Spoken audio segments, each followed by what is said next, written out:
Welcome, here I've got Huawei MatePad 10.4 and I'm gonna show you how to turn on and off the camera shooter sound at this device.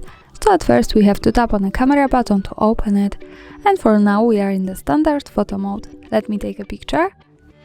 As you can hear, the sound is turned on. To turn it off, let's move to the left side and pick this button to open the advanced camera settings.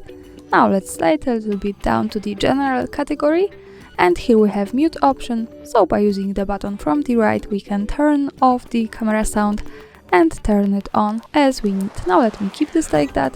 Let's move back to the camera and take another picture. As you can hear, the sound is turned off now.